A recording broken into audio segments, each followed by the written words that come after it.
If you will, it was ridiculous.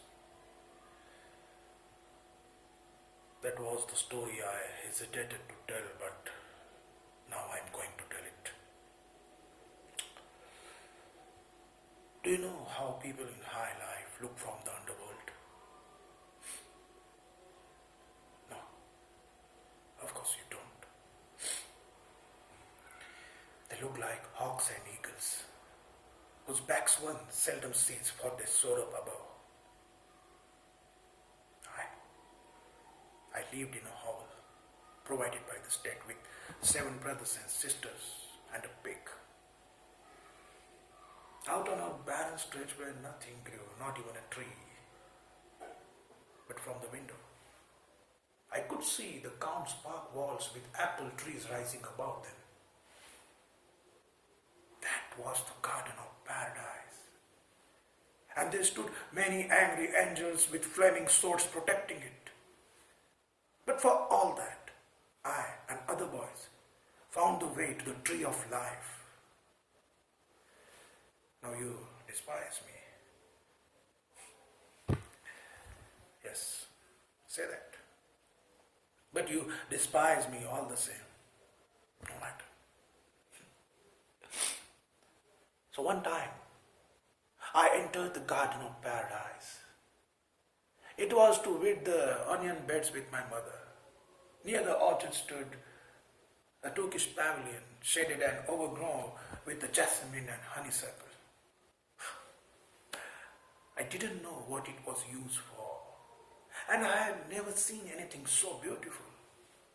People passed in and out, and one day, the door was left open, and I sneaked in and beheld walls covered with the pictures of kings and emperors. There were red fringed curtains at the windows. Now you understand what I mean to say. Miss Julie, I had never been in the castle, and how my thoughts lived, and there they returned ever after. Little by little, a longing came over me to experience once the pleasure of infant. I sneaked in and was bewildered.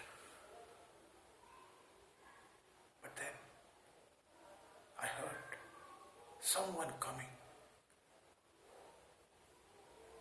And there was only one exit for the great folk. But for me, there was another, and I had to choose that. Once I started to run, stumbled through a raspberry hedge, rushed over a strawberry bed, and came to stop on the road's terrace. For there, I saw a figure. I saw a figure in a white dress, white stockings, white slipper. It was you. It was you, Miss Julie.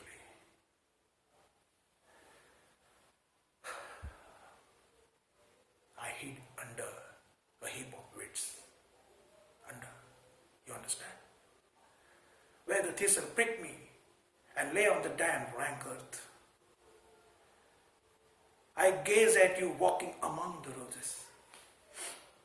And I thought, if it is true that the thief on the cross could enter heaven and dwell among the angels, then it was strange that a pauper child on God's earth could not go into the castle park and play with the countess's daughter.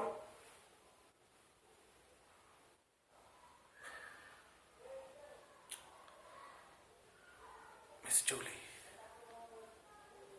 a dog may lie on the couch of a countess.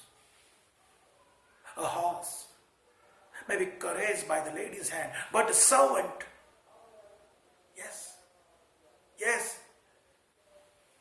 Sometimes there is stuff enough in a man, whatever he be. He swing himself up in the world. But how often does it happen? But to return to the story, do you know what I did? I ran down to a mill dam and and threw myself in with my clothes on and was pulled out and got the thrashing. But the following Sunday, when my all family went to visit my grandmother, I contrived to stay at home.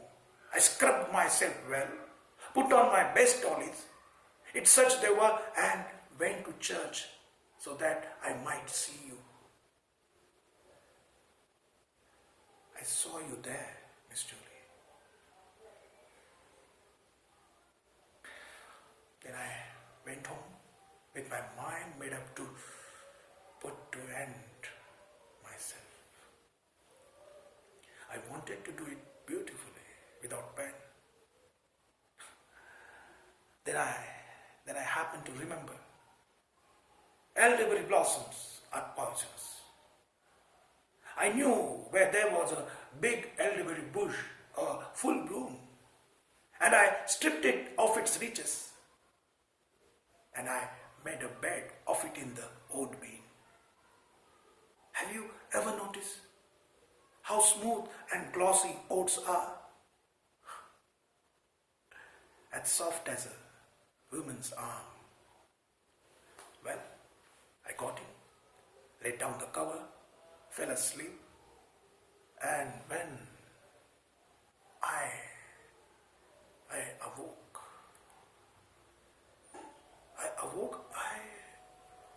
I was very ill. I didn't die. What I wanted, I don't know. You were unattainable, Miss Julie. But through the vision of you, I was made to realize how hopeless